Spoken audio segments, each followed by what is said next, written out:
Sejam muito bem-vindos, sejam muito bem-vindas, fãs da Bundesliga. Eu me chamo Guilherme Ferreira e recebo vocês para mais um episódio do Chucrute FC, episódio em que vamos trazer alguns destaques da primeira rodada da Bundesliga, primeira rodada do Campeonato Alemão. Finalmente ele voltou, finalmente a bola voltou a rolar para os principais clubes da Alemanha. E que rodada tivemos, com muitos gols, com muitos artilheiros se destacando. A gente teve Leroy Sané, Silas Mvumpa, Serhou Guirassy, Jonas Vindt, Thomas Tivanchara, todos eles marcando 2 gols cada um. E ainda teve o Kevin Behrens com um hat-trick espetacular pelo Union Berlin. E quem vai me ajudar a resumir os principais acontecimentos desse final de semana, desses primeiros dias de Bundesliga, é o meu xará, Guilherme Monteiro. Tudo bem por aí, xará? Seja muito bem-vindo a mais um episódio do Chucrute. Opa, muito obrigado, Xará. É muito bom estar novamente aqui conversando com você e falando sobre a primeira rodada da Bundesliga. Você destacou aí os grandes artilheiros, né, dessa primeira rodada. E assim, o que mais me chamou a atenção, não só pela quantidade de gols marcados nessa rodada, mas também por um fato bem aleatório. O Kevin Behrens, o autor do Dreierpack, como os alemães chamam, hat-trick, nosso popular hat-trick, O foi embora. triplete? Um triplete, acho que é até mais fácil de compreender. Foi embora do estádio depois dessa partida fenomenal que ele havia feito de bicicleta. Assim, foi pleno e calmo para sua casa, fugindo, né, desses hábitos costumeiros de atletas de futebol que tem carrões e tal. Eu vi a foto no Twitter, eu achei isso muito curioso, eu achei que seria interessante destacar isso. Sim, Kevin Behrens passeando de bicicleta num bairro popular lá de Berlim, não estava num condomínio fechado nem nada. Gente como a gente, o atacante veterano do Union Berlim, que teve um domingo fantástico com um triplete e o mais inacreditável, 3 gols de cabeça marcados pelo Kevin Behrens. É um negócio com certeza raríssimo que o Behrens conseguiu nessa partida do Union Berlim, lá no estádio Anderalten Fosterei. Depois do apito final, o Kevin Behrens só chegou lá no vestiário, pegou a bike dele e partiu pedalando para casa. Bom, antes da gente começar o nosso episódio e trazer outros acontecimentos relevantes, outros destaques dessa primeira rodada da Bundesliga, quero deixar aqueles recados de sempre, agradecendo a todo mundo que acompanha o trabalho do Chucrute FC, agradecendo aos nossos parceiros do Alemanha FC, do Fußball Brasil, que também trazem uma cobertura muito ampla da Bundesliga. E vamos lá, Xará. Primeiramente, falar de Borussia Dortmund nesse episódio do Chucrute FC. Borussia que viu o título da Bundesliga escorrer pelas suas mãos na última temporada e agora vai ter um trabalho também muito psicológico para se reerguer nesse novo ano, nesse novo campeonato. Começou com 3 pontos, Xará, mas com uma atuação que lembra muito a do Borussia Dortmund do início da temporada passada, que tinha grandes dificuldades de enfrentar, de superar as defesas adversárias, que não demonstrava muita criatividade e que ainda sofria defensivamente. O ponto positivo para o Dortmund nesse jogo, no Signal Iduna Park, na vitória por 1-0 contra o Colônia, é que o time conseguiu ter um pouco de eficiência, conseguiu nas poucas oportunidades construir o seu gol e sair de campo com os 3 pontos. Daniel Malen marcou o gol da vitória já nos minutos finais. Ainda assim, Xará, acho que é uma atuação preocupante da equipe do Edin Terzic.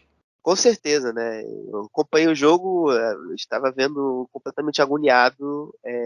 Eu acho que é até importante falar uma coisa antes de tudo, que eu até poderia ter feito, perdão, até no meu destaque inicial. Quero falar sobre a questão climática. Na Europa, e até mesmo aqui onde nós estamos vivenciando o inverno, está um calor absurdo. E para muitas pessoas podem considerar isso desculpa, mas quem jogou futebol, quem joga bola, ou quem sai sabe que isso interfere, né? No ritmo da partida, na velocidade dos jogos. Então eu acredito que a Bundesliga, em específico aí eu falo da EFL, tem que se preocupar, principalmente nas temporadas seguintes, em trocar os horários dos jogos, principalmente aqueles de 10h30, que na Alemanha já são 3h30 da tarde. para você não perder a qualidade do jogo, sabe? Porque por mais que sejam apenas um mês e meio de temporada que o verão cobre a Bundesliga, interfere, porque o jogo fica com um ritmo muito baixo e fica às vezes um pouco chato, sendo bem honesto. Então eu acho que isso aí essa temporada novamente já deixa algo de alerta aí para a NFL pensar. E a Mas gente viu nessa primeira rodada, olha, não sei se em todos os jogos, mas em algumas partidas, uma parada técnica ali no não, meio do sim, primeiro tempo, no meio do segundo tempo. O juiz simplesmente interrompia a partida e ali por 1, 2 minutos as equipes iam para a linha lateral se refrescar, aproveitavam para trocar uma ideia com o treinador. Reflexo disso aí que você falou. não, com certeza. E eu parecia às vezes vendo um jogo de Campeonato Carioca, sabe? Aquele primeira segunda rodada, você vai jogar em Moça Bonita com 46 graus no lombo, então é uma coisa meio surreal, assim, para mim, pelo menos acompanhando a Bundesliga nesses últimos É, eu tempos. também nunca tinha visto, eu acho, na Bundesliga. Não, não me lembro, pelo menos.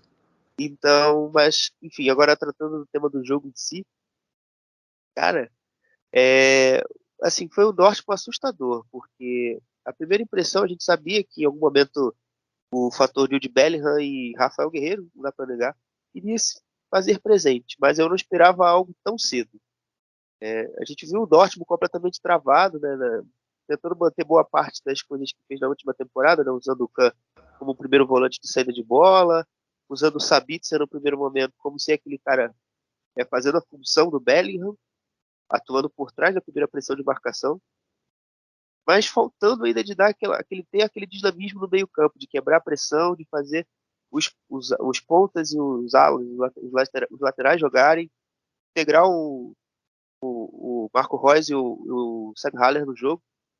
Então a gente viu durante 96 minutos esse jogo muito travado do Dortmund, em muitos lances esporádicos, assim. Você vê algum brilhantismo, né? Eu consigo relembrar rapidamente aqui ainda. Uma jogada de lateral, o Reus consegue acionar o Brandt chuta e o Weber faz uma grande defesa com os pés. Isso foi no minuto 29 do primeiro tempo. Então, assim, você vê no máximo uma jogada assim, de ataque rápido que, de fato, alguma coisa aconteceu de fato, de algum argumento ofensivo que o Dortmund tenha demonstrado. De resto, foi uma sucessão de jogadas de lateral, zagueiro, volante e nada muito além disso. E com muitos erros, né? Eu acho que a postura do Colonna também me surpreendeu. Não esperava um Colonna tão baixo, mas talvez fosse uma estratégia mais inteligente, porque, por exemplo, na última visita do Colônia, o Signal Iduna Park tomou de 7-1. Então, a postura do Balme, eu acho que foi até inteligente. E até porque se deu muito resultado, né? O Colônia conseguiu fustigar e gerar muito lance de perigo durante boa parte da partida. A gente viu em muitos momentos desse jogo o Borussia Dortmund trocando passes de um lado para o outro, sem conseguir criar muita coisa. O centro do campo estava muito bem congestionado, estava muito bem fechado pela equipe do Stefan Baumgart e só sobrava mais os lados do campo para o Borussia Dortmund tentar construir algo e nem assim conseguiu. A gente viu peças como Sebastian Haller, depois o Moukoko entrou no lugar dele, sendo pouquíssimo municiados, a bola dificilmente entrava dentro da grande área do Colônia. E só no final do jogo o Borussia Dortmund conseguiu quebrar esse bloqueio graças a uma bola parada numa cobrança de escanteio que foi desviada pelo Felix Mecha na primeira trave. A bola chegou para o Daniel Malen, que de um jeito meio acrobático conseguiu colocar a bola nas redes. O Borussia Dortmund na temporada passada teve muitos desses momentos, né, em que não conseguia furar retrancas adversárias, que tinha muitas dificuldades de superar um adversário fechado lá no campo de defesa, como o Chará descreveu que o Colônia estava posicionado, e talvez a grande diferença em relação a esse cenário em momentos anteriores é a eficiência do Daniel Malen, né, que demorou muito para se encaixar nessa equipe do Borussia Dortmund, demorou muito a deslanchar. Na segunda metade da última temporada, ele conseguiu marcar uma boa quantidade de gols, teve uma grande importância na arrancada do Borussia Dortmund, que quase resultou em título, e agora nessa primeira rodada da Bundesliga, apesar do coletivo não funcionar bem, o holandês conseguiu ser decisivo com um gol na reta final do jogo.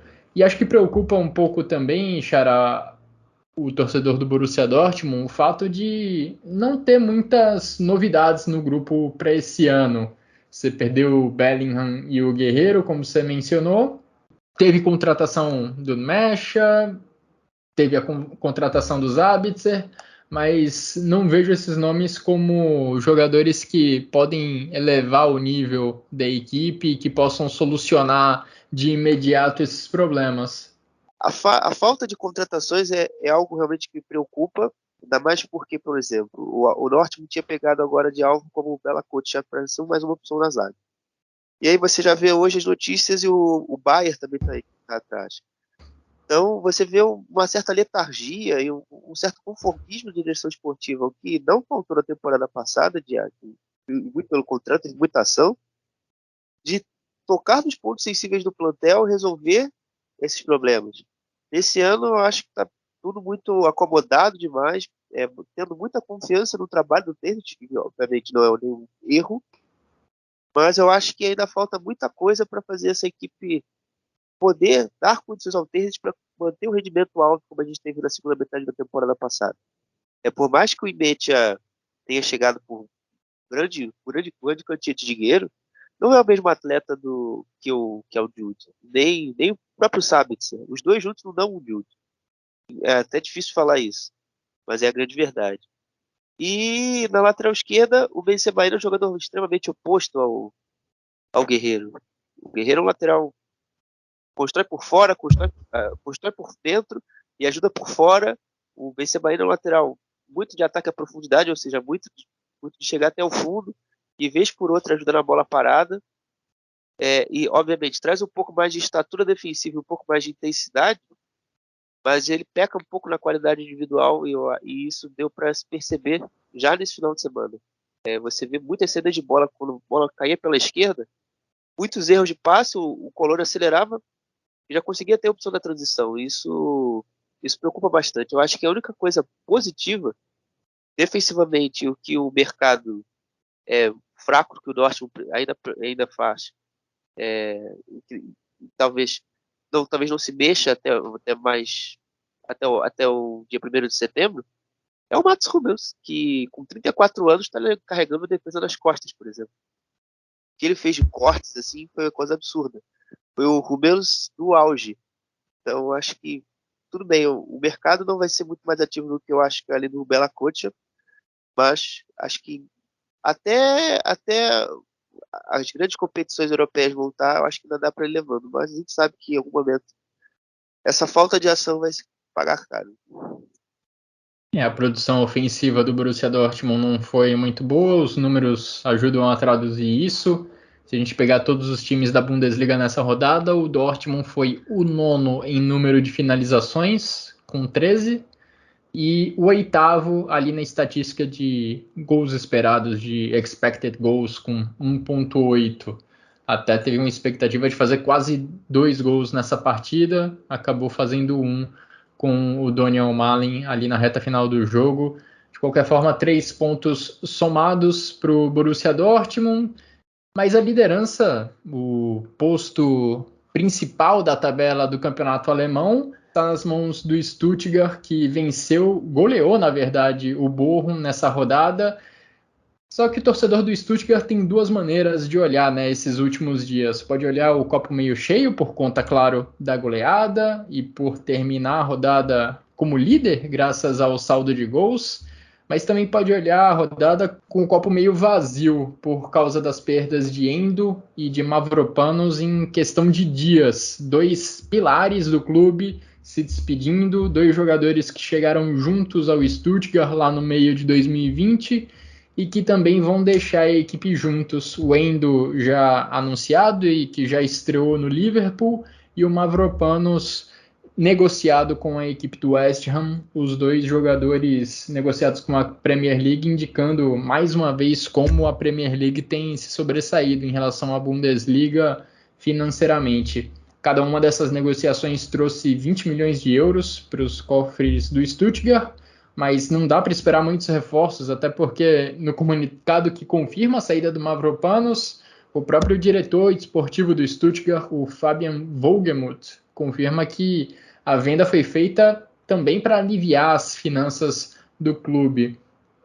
E sem essa dupla, sem Endo e sem Mavropanos, além de perder em qualidade dentro de campo, acho que o Stuttgart o Stuttgart com certeza perde muito em experiência. Nessa primeira rodada, o Stuttgart foi o time com menor média de idade entre todas as 18 equipes.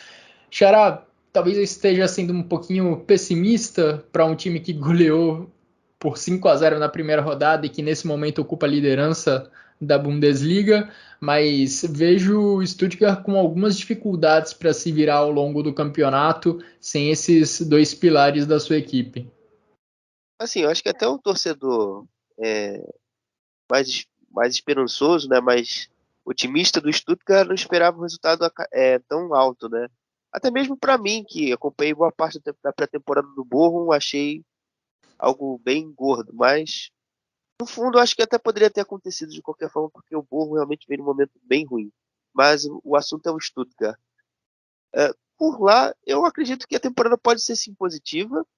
As reposições, chegou por exemplo o Leonidas Stergil do St. Gallen, não que ele seja automaticamente a substituição do Mavropanos. O próprio Vogelmuth anuncia isso. Mas eu acho que para a sequência da temporada há coisas boas para vir. Nessa semana mesmo, o Guirassy já anunciou que vai ficar. Eu acho que talvez as propostas pouco atrativas que ele recebeu na Premier League, por exemplo, o Fulham procurou ele na semana passada, só que ele não está afim de ir para o clube da Premier League de meio de tabela, por ali ele fica no próprio Stuttgart. Fora que, por exemplo, eu acho que o Sebastian Hoeneß é um excelente treinador, o trabalho está se desenvolvendo no bom caminho. Eu acho que o Stuttgart tem algo a pegar melhor do que nos últimos anos. Além do treinador, também essa questão do elenco e alguns aditivos que chegaram, né? O Denis Undave é um atacante, assim, por mais nesse primeiro momento não possa ajudar pela lesão, é um cara que sabe fazer gol. Há muito tempo, talvez o Stuttgart não tenha uma dupla de ataque, uma dupla não, perdão, dois nomes assim de ataque tão fortes. O Davi e Guirassy são jogadores muito próximos, assim, em termos de características e em termos de qualidade.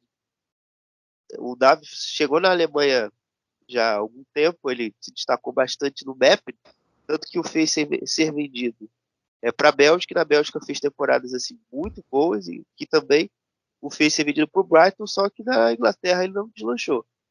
Então, ele vai estar tentando voltar à Alemanha para recuperar o bom futebol que o próprio futebol alemão já conhece, o que ele tem para dar. Então, eu acredito que desse nome, e talvez o Stuttgart conseguindo uma reposição adequada ao Endo, que alguns, por exemplo, falaram do Ângelo Stiller, que jogava no Hoffenheim, que também já trabalhou com o próprio Hoeneß, pode ser também outro jogador aí a agregar nesse plantel. Então, aos pouquinhos, o Stuttgart vai conseguindo sanar seus problemas financeiros. O Vogelmuth até certamente deu explicação sobre a venda, também alegando isso. E também vai conseguindo manter o teu plantel competitivo, gastando pouco. Esse Stergil, por exemplo, é um jogador que eu não conheço, mas de quem monta o plantel, quem monta o elenco do Stuttgart, eu acho que tem sido um certo grau de confiabilidade. Porque de jovens, o Stuttgart vem acertando nos últimos anos. O Wagnermann, por exemplo, foi um acerto. Por mais que tenha demorado a desabrochar, foi um acerto. O Hiroki Ito, idem. Então, acho que tudo que o Stuttgart tem feito nos últimos anos no trabalho de jovens, acho que tem que ser levado nesse ponto. E a permanência de caras como o Guirassy, como você mencionou, devem ser fundamentais mesmo. O Guirassy fez 2 gols nessa vitória por 5-0 contra o Bochum. O Hiroki Ito também tendo um papel muito importante. São caras que vão precisar crescer para manter o Stuttgart firme na primeira divisão. As últimas temporadas têm sido de um pouco de sufoco para a equipe do Stuttgart. Vamos ver como que ela vai lidar com essa pequena renovação que está acontecendo no elenco. Mavropanos e Endo, ressaltando um pouco a importância que eles tiveram nos últimos anos, foram 2 dos 4 jogadores com mais tempo de campo pela equipe na última Bundesliga. Na temporada anterior, a 2021-2022, eles foram os dois primeiros, foram os dois jogadores com mais minutagem do Stuttgart ao longo do campeonato alemão. E o Endo era o coração do meio-campo do Stuttgart. Nas 3 temporadas que ele vestiu a camisa do Stuttgart, ele liderou o elenco em desarmes na Bundesliga e também ficava pouquíssimo tempo afastado por lesão. O Endo era um cara que conseguia participar com quase 100% de frequência das partidas do Stuttgart. Há 2 temporadas marcou o gol que salvou a equipe do rebaixamento nos últimos instantes da última rodada do campeonato alemão. E sobre o Mavropanos, ele também era um cara que passava pouco tempo passava um pouco mais de tempo no departamento médico do que o Endo, mas também tinha, digamos, essa qualidade, estava sempre disponível, era um cara que dava segurança na defesa, costumava também ser uma ameaça na bola parada ofensiva, mas bom para o Stuttgart que essa arma ofensiva acabou não fazendo falta agora contra o Bochum. O Silas Mvumpa e o Guirassy, cada um marcou 2 gols nessa vitória contra o Bochum por 5-0. E vamos ver, né, se como o Stuttgart vai seguir trabalhando com esses jovens, se essa política destacada pelo Xará vai continuar dando frutos para que o clube consiga navegar por águas tranquilas e não sofra tanto contra o rebaixamento. Você acha que a briga do Stuttgart, Xará, é mais ali de meio de tabela ou mais contra o rebaixamento diante de todo esse contexto de renovação? Olha, antes de fechar o meu comentário, também ressaltar que o Stuttgart também está mirando o Jakic do Eintracht Frankfurt para repor o Hiroki Ito, o Endo.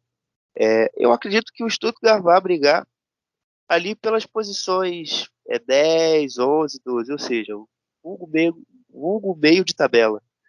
Porque as lesões, o que o time do Stuttgart é suscetível a lesões, e principalmente as peças-chave, né?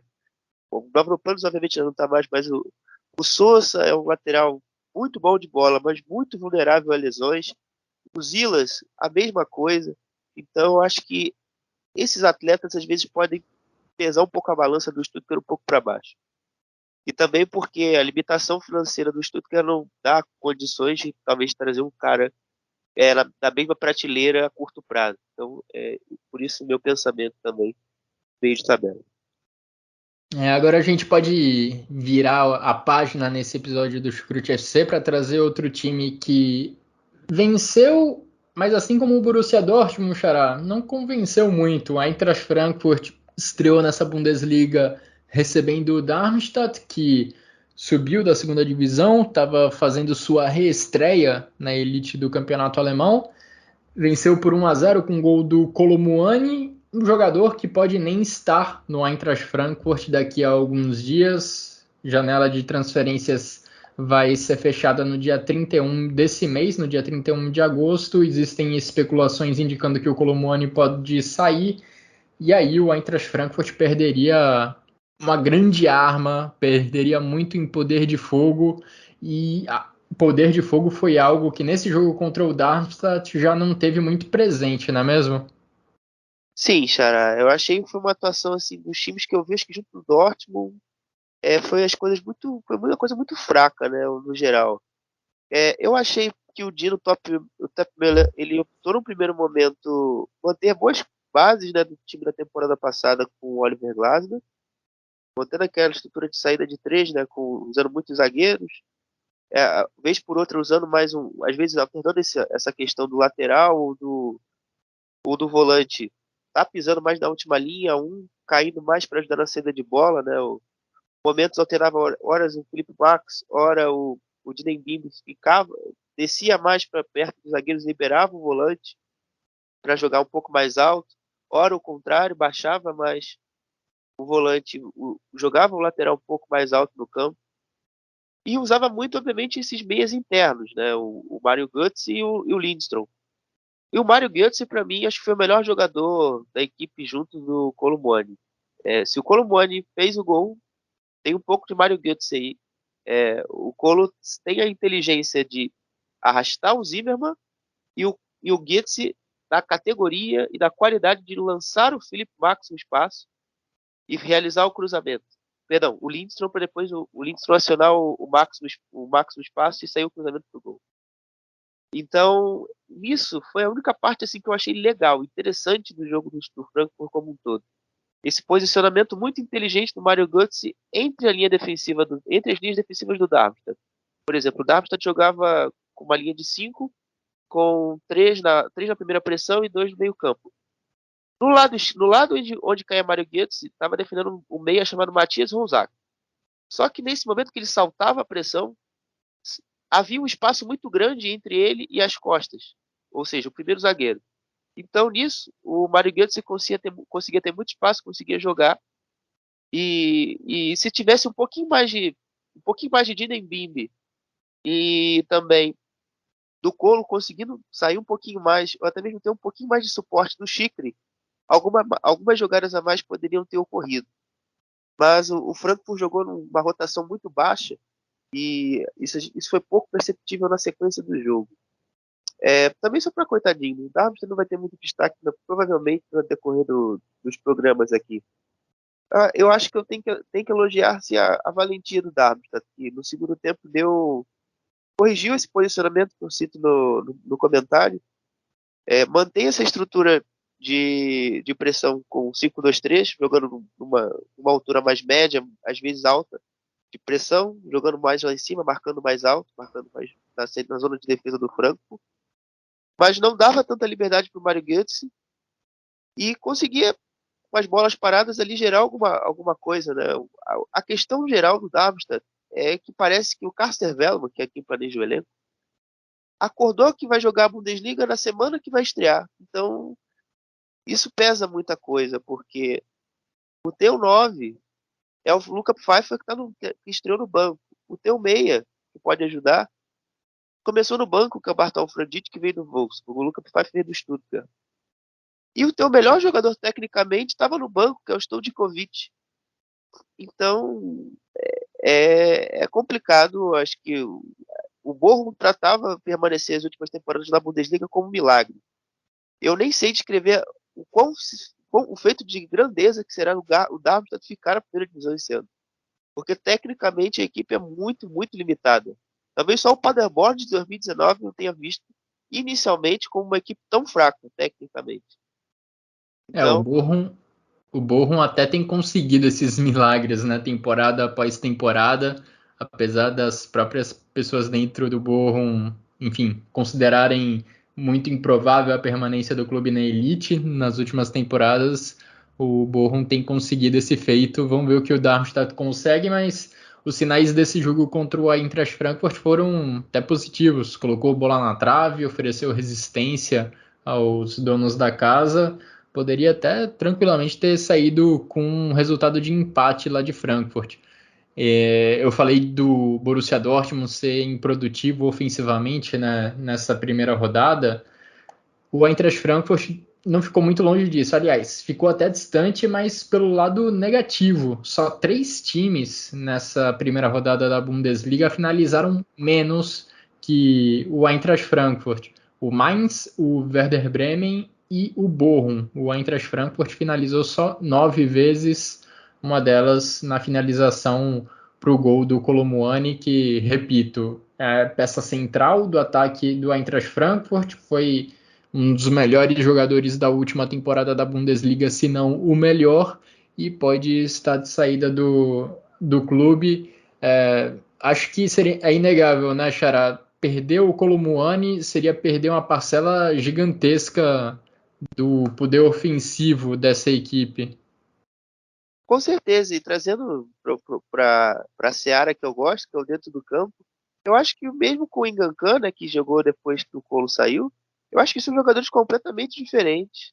Você tem o Engancan, que é um jogador muito de explosão, de ataque ao espaço, de ruptura de linha defensiva, né, um cara que, se lançado, vai conseguir gerar muita vantagem, mas é um cara pouco associativo, ou pelo menos a gente não conseguiu ver muitas coisas dele sendo aquele cara que precisa abrir um espaço, precisa se deslocar da área, sair da área, atrair um marcador e combinar com o meia, conversar com o Mário Götze, conversar com o Lindsson.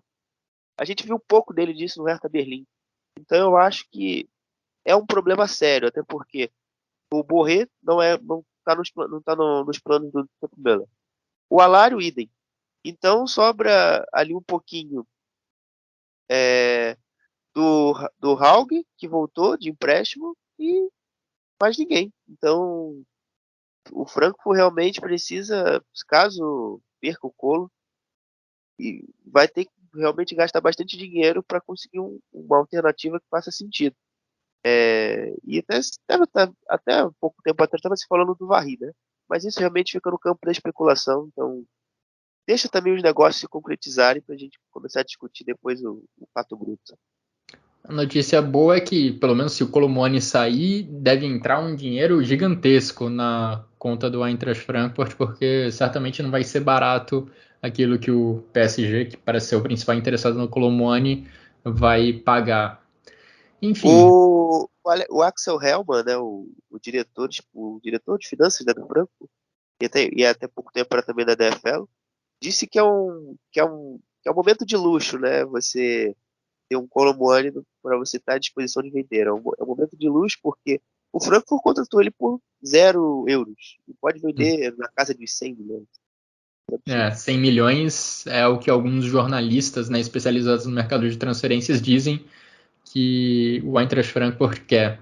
Que lucro absurdo, né? Como você falou, veio de graça, né, entre aspas, para o Eintracht Frankfurt e pode sair por esse valor gigantesco depois de uma temporada. Simplesmente absurdo o lucro que o Frankfurt pode ter com um único jogador.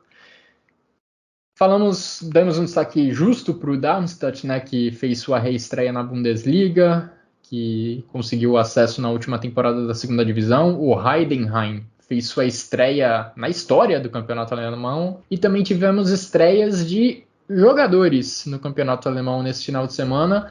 E algumas estreias com destaques bem positivos. Já mencionamos alguns deles, mas podemos reforçar, né, o Thomas Tchvanchara. Confesso que eu não sei exatamente se é assim a pronúncia, mas foi assim que eu ouvi em alguns relatos.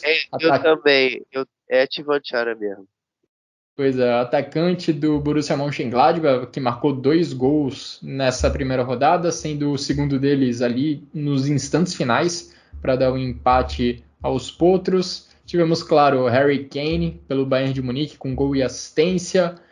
Victor Boniface com uma assistência, Sven Michel pelo Augsburg com um gol, Luiz Openda com um gol e também vamos lá, né, uma chance inacreditável perdida pelo Leipzig. Esses todos que eu mencionei agora, titulares das suas equipes nessa primeira rodada e também saindo do banco, tivemos alguns jogadores que tiveram um papel importante.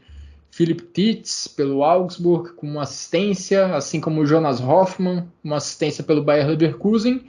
E o Kevin Volland, também uma assistência lá no finalzinho do jogo do Union Berlim. Os titulares que eu mencionei, né, acima, principalmente ali o Tivanchara, Kane, Openda e Boniface, chegaram com expectativa de serem as grandes referências do ataque das suas equipes.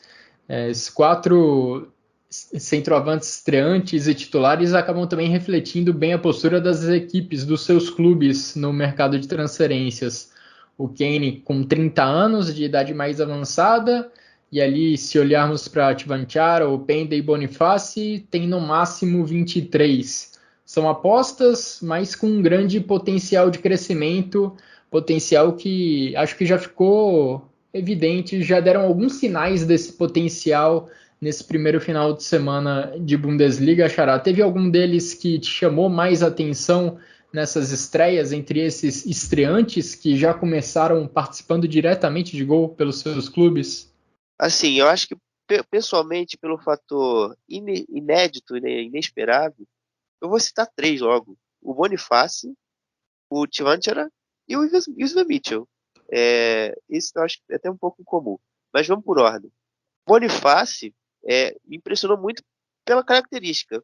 É um atacante fisicamente muito forte, mas que se confunde, né, essa questão da velocidade. É um cara muito rápido, que tem muita explosão, muita força nessa puxada, e foi primordial ali para fazer com que a organização ofensiva do Leverkusen funcionasse. Era um cara que arrastava muito o zagueiro, nas situações de contra-ataque, poderia tanto carimbar ou às vezes lançar o companheiro no espaço, né, como aconteceu diversas vezes com o Jonas Hoffmann no segundo tempo, no jogo do Leverkusen, ou ele mesmo conduzir e chegar à frente e gerar perigo, como ele fez uma finalização, se não me engano, no minuto 11 do segundo tempo. O segundo, o Tivanchara, tá um pouco parecido também, no sentido de ser um cara alto, ele tem 1,94 m de altura, e ser capaz de atrair muitos marcadores e fazer com que o jogo do Gladbach funcionasse. Ele foi protagonista em todos os gols do Gladbach, tirando o quarto e um pênalti. No primeiro, ele simplesmente faz a parede no escanteio, atrai o Maxi Bauer e o Respechai e acaba abrindo espaço para o Koitakura fazer o gol de cabeça. No segundo, ele marca o gol, né, depois de um erro de saída de bola, demonstrando uma boa finalização. E no terceiro, assim, para mim foi o mais legal, que foi um tiro de meta do Omlin. Ele atrai o Bauer, e nessa que ele atrai o Bauer, ele consegue ajeitar, tocar pro... A bola perdão, nem toca, a bola chega ao Ngumu e o Ngumu faz o gol. Então, E o quarto gol foi marcado por ele, no pênalti. É verdade, eu esqueci. É bem Ou verdade. seja, participou do lance da construção dos quatro, da construção ou da finalização. Bem lembrado, até esqueci disso. É porque eu fiquei muito revoltado com esse pênalti marcado, enfim. Pô, e também o pênalti que deram pro Augsburg foi lamentável. É questionável. complicado, né? É questionável os dois pênaltis. A arbitragem merecia um capítulo nesse episódio, inclusive. Mas, enfim. Voltando ao raciocínio. E aí, o Tivante era também por essa capacidade de atrair marcadores e finalizar. E talvez não seja os mais rápidos fisicamente, no sentido de ter explosão, de ter força. Mas a qualidade de finalização e essa inteligência jogando fora da área me surpreendeu bastante. E o Sven Mitchell, para completar, eu acho que é pelo fator inédito, porque o cara de 33 anos, que estava esquecido no Union Berlim, chegou a um custo muito baixo ao Augsburg, acho que 700, 900 mil euros, e trouxe tanto impacto em tão pouco tempo. Aquele cara de movimento parecido com o Boniface, de sair da área, arrastar o defensor, né, ele praticamente ganhou tudo ali que envolvia o Voba e o Nets pelo lado esquerdo, ajudou muito o Arne Engel jogando de lateral direito e o Rubem Vargas também caindo muito pelo setor direito do ataque do Augsburg. Combinando com esses caras, conseguiu marcar um gol, conseguiu participar de todos os outros. E a maioria das jogadas foram sempre originadas pelo corredor direito. O único gol que sai pelo corredor esquerdo é o quarto, que é uma finalização muito bonita de fora da área do Rubem Vargas. Perdão, no corredor direito também, corredor direito. Que a bola chega na esquerda e vai para a direita. Que é o gol do Rubem Vargas. Então, ele foi uma surpresa positiva. Até pela idade, pelo tempo que não tinha muita rodagem no Union, e também porque vinha de equipes pequenas, né? Coitado, ele só tinha passado pelo Paderborn no tempo desse. Então, eu gostei particularmente dos três. Eu acho que o Augsburg é uma equipe, inclusive, que vai surpreender bastante. Eu já trouxe destaque no primeiro episódio. Se consertar um pouco dos erros individuais bizarros que a defesa tem, eu acho que pode ser uma equipe que pode ir longe na temporada. O Sven Michel é um cara que até foge à regra, né, desses estreantes que foram titulares e participaram bem no ataque pelas suas equipes, porque ele foi negociado por menos de 1 milhão de euros. É um atacante veterano, já tinha uma experiência de Bundesliga, mas não se espera grandes coisas dele. Como você falou, né? Tava escanteado no Union Berlim, enquanto Tvanchara, Kane, Openda e Boniface chegam com outras perspectivas, chegam em contextos bem diferentes. O Tvanchara, Openda e Boniface com no máximo 23 anos, o Harry Kane por mais de 100 milhões de euros, ou por aproximadamente 100 milhões de euros, a contratação do Bayern de Munique. Mas olha, se fosse para destacar um deles, Xará, eu acho que eu também destacaria o Boniface pela atuação boa que ele teve pelo Bayer Leverkusen na vitória importante contra o Leipzig nesse final de semana por 3-2. Por isso que por esses fatores que você mencionou, né? Usando bem o porte físico, protegendo a bola dos adversários, ajudando na construção e inclusive dando a assistência para o primeiro gol que foi marcado pelo Frimpong. O Boniface, inclusive, já tinha causado estragos em times da Bundesliga na última edição da Europa League, quando ele defendia o Union Saint-Gilloise e marcou gols contra Union Berlim e contra Bayer Leverkusen. O Saint-Gilloise avançou contra o Union Berlim e foi eliminado contra o Bayer Leverkusen. Mas imagino que ali o Xabi Alonso e o restante da diretoria do Bayer Leverkusen tenham aberto o olho para essa possibilidade de contratar o Boniface. E é curioso também porque, vamos lá, o Tvanchara não tem grandes concorrentes no elenco do Gladbach para competir ali pela posição de centroavante, ainda mais com saída de Marcos Thuram. Concorrência menor, vamos dizer assim. O Harry Kane também não tem grandes concorrentes para ser essa referência no centro do ataque. O Boniface tem ali o Hlosek, tem outros jogadores que o Patrick Schick que se recupera de lesão, ou seja, o Xabi Alonso vai ter algumas opções à disposição em breve para usar como referência lá no ataque. Vamos ver se ele consegue nesse momento inicial construir uma vantagem, né, em relação aos demais no conceito do Xabi Alonso. Quer completar algo, Xará, em relação a esses jogadores ou podemos já avançar pro final, para a reta final desse episódio? Não, acho que é só destacar mesmo, acho que só enobrece aí o que a gente falou do Sven Mitchell, porque, por exemplo, você citou muito bem, pontuado ali, o Bonifácio tem concorrência do Chique. O Tivante era de ninguém, praticamente, né? Por todo respeito ao grande ramo. E o Mitchell tem uma concorrência de, tecnicamente, jogadores melhores. O John Denabelho, tem o Berisha, que jogou a seleção alemã. Então, acho que era só pontuar, só trazer esse ponto mesmo aí, só de deixar esse parênteses. Boa. Então vamos passar limpo o que aconteceu nessa rodada da Bundesliga. O jogo de abertura do campeonato aconteceu na sexta-feira. O Bayern de Munique foi à casa do Werder Bremen, foi ao Weserstadion e saiu de lá com uma vitória por 4-0. Vitória mais sofrida do que o placar indica. O segundo gol saiu ao longo, ali na metade do segundo tempo. O Werder Bremen quase conseguiu empatar antes disso, mas Harry Kane fez um gol, deu uma assistência, estreou bem na Bundesliga o atacante inglês, como mencionamos há pouco. Aí já no sábado tivemos talvez o grande jogo da rodada, o jogo que criou mais expectativa, o Bayer Leverkusen contra Leipzig. Bayer Leverkusen venceu por 3-2. A equipe do Xabi Alonso vai dando ótimos sinais nesse começo de temporada. No sábado de manhã também tivemos o jogo maluco entre Augsburg e Gladbach, 4-4. Simplesmente uma chuva de gols que foi finalizada com um gol do Tvanchara nos instantes finais, gol de pênalti desse atacante da República Tcheca. Tivemos também Hoffenheim e Freiburg. O Freiburg fez 2-1 mesmo jogando fora de casa. Tivemos a goleada do Stuttgart para cima do Bochum por 5-0, goleada que destacamos bastante mais cedo. Stuttgart demonstrando força contra o Bochum, apesar das perdas recentes no elenco. O Wolfsburg venceu o Heidenheim, equipe que estava estreando, fez o primeiro jogo da sua história na Bundesliga, acabou sendo derrotada pelo Wolfsburg fora de casa. Jonas Wind fez 2 gols. Tivemos a vitória do Borussia Dortmund contra o Colônia, 1-0, gol de Doniel Malen. E já no domingo, Union Berlim 4, Mainz 1, com aquele hat-trick espetacular do Kevin Behrens, com 3 gols de cabeça e pedalando de bicicleta na saída do estádio. E além disso, esse jogo também teve o fato bizarro do Ludovic Ajorc perdendo 2 pênaltis, 2 cobranças de pênalti para ele, 2 defesas para o goleirão do Union Berlim, o Frederic Honoff, brilhando na meta da equipe. E fechando a rodada, a Eintracht Frankfurt 1, Darmstadt 0, esse jogo em que destacamos também a falta de poder de fogo da equipe do Eintracht. Xará, você quer trazer mais algum destaque rápido dessa rodada?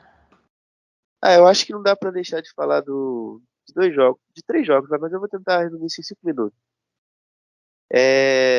Bom, o primeiro vai ser o jogo de sábado. Eu achei que o Leipzig deixou uma impressão um pouco negativa, mas eu vou dar um desconto porque o Leverkusen está assim, num nível de competição muito alto. Eu achei realmente um jogo muito soberano de 3 peças específicas do Leverkusen.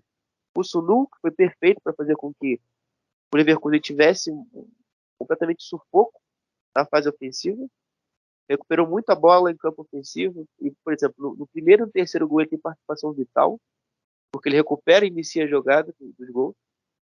O Frimpong, pela quantidade, não só pelo gol, mas também pela quantidade de segmento, né, da sua bola, do seu desempenho sempre muito alto, sempre muito positivo, e o do cara Bonifácio, que já citou aqui. E no Leipzig eu achei uma estreia bem abaixo do Openda, não só pelo gol bizarro que ele perdeu, para mim o gol mais perdido de 2023 que eu vi no futebol, e ó, que a frequência aí é coisa pra caramba, porque eu vi de futebol esse ano, é brincadeira, não. Por mais que eu ainda esteja fazendo outras coisas. E achei uma equipe talvez com poucos argumentos para conseguir superar a pressão do Leverkusen, mas isso eu coloco ainda no campo do maior mérito do Leverkusen em relação ao Leipzig. Agora o segundo jogo, esse jogo maluco aí entre Augsburg e Gladbach, aqui, fugindo a regra de todo mundo, sempre. Eu vi esse jogo ao vivo, achei que havia um jogo horroroso, mas fui surpreendido positivamente. Eu achei que o Gladbach, por mais que tenha sofrido 4 gols, mostrou alguma coisa ofensivamente muito interessante. Eu já expliquei do movimento do Timanchara, mas eu acho que o Ngumu é uma peça que vai ajudar bastante esse ano. É um jogador que evoluiu. Fisicamente conseguiu fazer um vai e vem. Consegue agora driblar e ser um pouco mais associativo, jogar melhor, um pouco complear e o Timanchara em relação à temporada passada. Mas defensivamente ainda precisa melhorar muita coisa, e principalmente pelo lado do Lucanets, que foi uma completa avenida. Qualquer jogada do Augsburg pela direita, pela esquerda de defesa do Gladbach, a bola entrava com uma facilidade tremenda, tanto que ele comete um pênalti bem infantil do gol de empate do Augsburg no 3-3. E para finalizar, acho que esse jogo do União Berlim aí, que foi meio louco, né? Eu fui ligar o jogo, já estava 1-0, não entendi nada, porque eu estava acompanhando o jogo maluco da segunda divisão do Osnabrück e Nuremberg. E aí depois já saiu logo o segundo gol aos 9 minutos. Então eu acho que o ritmo alto do União Berlim dentro do Anderlecht tem Forcerrai é uma coisa também, é continuar se preocupando. É uma equipe que vai continuar jogando muito em cima no início dos jogos, principalmente dentro de casa. E claro, eu acho que não dá para deixar de destacar o Kevin Behrens, porque é um jogador que eu tenho certas ressalvas por ser limitado tecnicamente, mas que aonde ele consegue, quando a bola chega na especialidade dele, que é principalmente o jogo aéreo, o jogo físico, ele vai sempre conseguir entregar algo mais interessante do que sendo, por exemplo, o Geraldo Becker, um jogador que é lançado no espaço, tem velocidade, e dribla, enfim, faz algo mais, talvez, às vezes até um pouco mais plástico. Mas o Behrens também continua importante para o sistema. Diversas vezes no jogo você via que a bola rodava no zagueiro, o Behrens descia um pouco e atraía, gerava espaço para o ala subir, o ala passar. E esses movimentos foram muito bem feitos, muito bem coordenados durante boa parte assim, do primeiro tempo. A gente viu um União mais presente no ataque. Poderia até ter saído mais gols, se não fosse, às vezes, uma finalização errada, às vezes o goleiro. Então, foi um jogo do União forte. E o Mainz eu achei que foi bem limitado pelo contexto do jogo. Os 2-0 muito cedo acabou fazendo com que o Mainz ficasse muito tempo no primeiro tempo, trocando a bola entre o lateral e o zagueiro. Zagueiro, lateral, volante. Você não viu o Mainz ganhar muitos metros no campo. E, obviamente também mérito da defesa do União. E no segundo tempo deu um pouco de melhora por conta das substituições. Eu achei que o Benjamin Gruda, o atacante jovem da base do Mais, fez um bom jogo. Conseguiu ali ajudar bastante o lado direito de ataque e fez com que o Mais tivesse um pouco mais de volume ofensivo. O Mainz acabou sendo punido naquilo que é a força, né, do União Berlim, o jogo aéreo. O Kevin Behrens fez 3 gols de cabeça. Não dá para dizer também que é uma arma muito desconhecida do União Berlim esse jogo aéreo e os gols de cabeça. Muitas vezes eles saem em bola parada, mas às vezes também saem com bola rolando, como foi o caso dessa partida. E rapidinho o União Berlim se colocou em vantagem. Aí é difícil você conseguir reverter um placar, especialmente lá no Anderlecht Forsterei. Xará, quer trazer algum destaque também sobre segunda divisão da Bundesliga? A gente nem tinha se organizado para isso antes do podcast, mas você está bem preparado. Eu sei que você acompanha Ah, muito. tá. Aí, pô, eu tava até falando um pouco disso, né? Acho que destacar primeiro a primeira vitória do Nuremberg na temporada. Um jogo bem maluco, porque até o minuto 83 o Nuremberg fez 3-0 sem muitas dificuldades. O 1-0 lá mexeu um pouco com o contexto da partida. Mas eu acho que há destaques mais interessantes, como por exemplo o Magdeburg, que para mim é o futebol mais encantador da segunda divisão.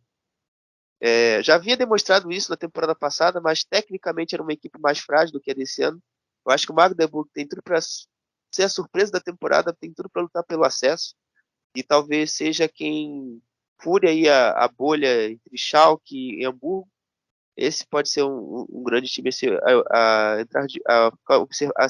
a se observar, perdão.